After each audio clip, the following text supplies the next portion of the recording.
Allah siang kita pasti rohana hati Tupangi aselero Sai di hati Yesus kamu kasih roha Roho kamu lemudi Permadua permatua Kami datang tadi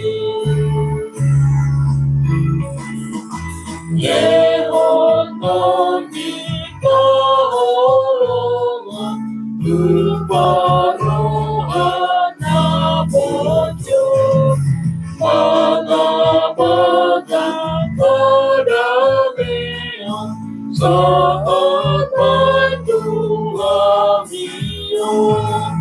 Yesus Bapa dan Omega Monani Apostia Sai pada maha dosa Sai padua amio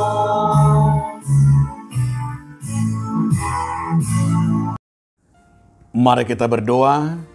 Kasih karunia dan damai sejahtera dari Allah Bapa dan dari anaknya Tuhan Yesus Kristus menyertai kamu sekalian. Amin.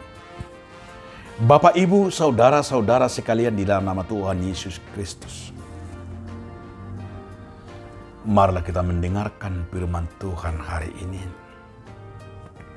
Yang tertulis dalam kitab 1 Yohanes 4 ayat 16. Kita telah mengenal dan telah percaya akan kasih Allah kepada kita.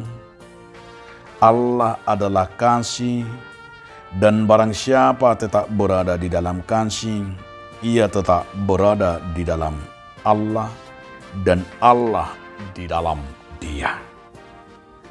Nunga tatada jala tahapur syai holong ni rohani debata dihitang. Debata do haholongani. Jala halak namian di bagasan haholongan, ido namian di bagasan debata, jala debata di bagasan ibana. Demikian firman Tuhan. Saudaraku dalam nama Tuhan Yesus Kristus, judul renungan kita, kasih yang sempurna. Ada sebuah lagu, mungkin juga bisa kita nyanyikan, kasih yang sempurna.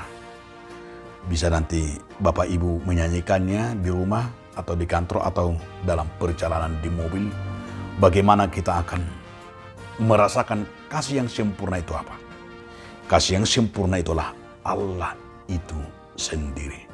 Ia telah menyempurnakan kasih manusia.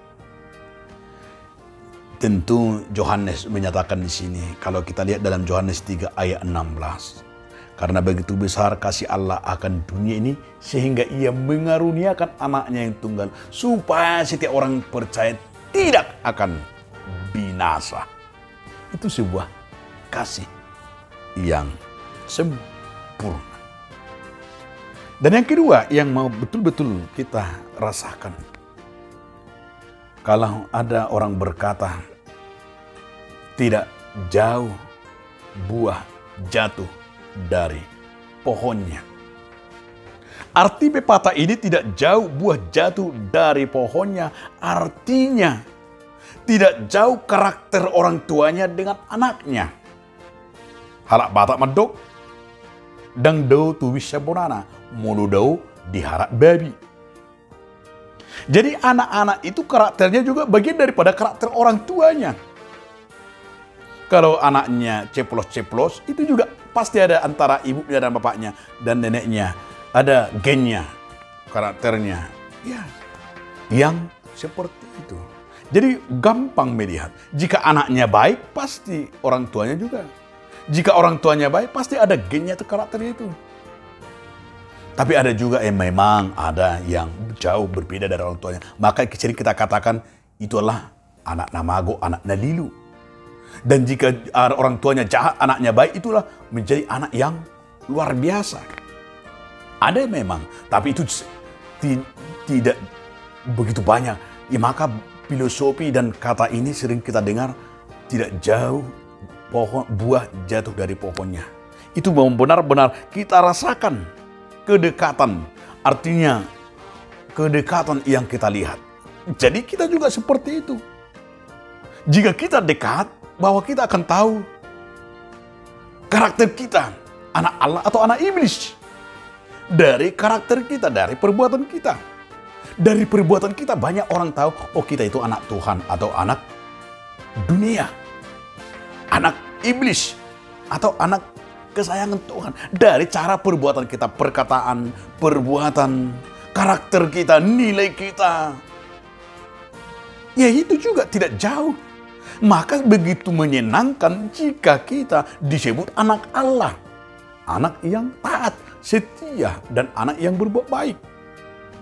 Tapi bisa jadi anak durhaka. Karena apa? Karena kita selalu menyakiti Tuhan. Membunuh, mencuri, merampok. Itu adalah bagian anak durhaka. Tidak anak Tuhan, anak iblis. Hidupnya akan maut. Tapi anak-anak Tuhan itu ya harus sama dengan Tuhan. Berkarakter seperti Tuhan. Yaitu jiwa raganya, hidupnya. Ya artinya juga seperti itu setiap anak. Bagaimana anak itu juga menjadi anak kebanggaan orang tuanya. Bagaimana bangga orang tuanya di saat ada anaknya. Kebanggaannya apa? Karena anak-anaknya itu memiliki karakter yang baik. Karakter yang bagus, maju, berpola berpikir yang luar biasa. Akan membangun, akan membanggakan orang tuanya. Begitu juga kita membanggakan Tuhan. Tuhan akan bangga kepada kita di saat kita adalah mau menjadi saluran berkat. Kita bisa menjadi berkat bagi orang lain, bagi dunia ini. Tuhan bangga sebagai anaknya. Tapi Tuhan begitu tersakiti di saat kita durhaka. Orang tua kita begitu tersakiti saat kita terus sering melawan. Sering kita menjawab dan sering kita Allah menyakitinya. Begitu. Begitu bangganya Tuhan itu di saat kita melakukan firman-Nya, di saat kita setia. Ya demikian juga firman hari ini. Bangganya Tuhan memilih kita sebagai anak-anaknya dan putrinya. Mari jadi anak kebanggaan Tuhan. Mari jadi anak kebanggaan orang tuanya. Kebanggaan keluarga. Bangun dirimu. Bangun dengan yaitu karakter yang baik. Bangun pagi berdoa. Bangun pagi dengan sehat. Dengan ya anak yang Tuhan inginkan. Kira-kira kita pasti akan dibanggakan oleh Tuhan dalam hidup ini. Amin. Terima kasih Tuhan atas firman, agar kami Tuhan menjadi anak kebanggaan-Mu. Amin.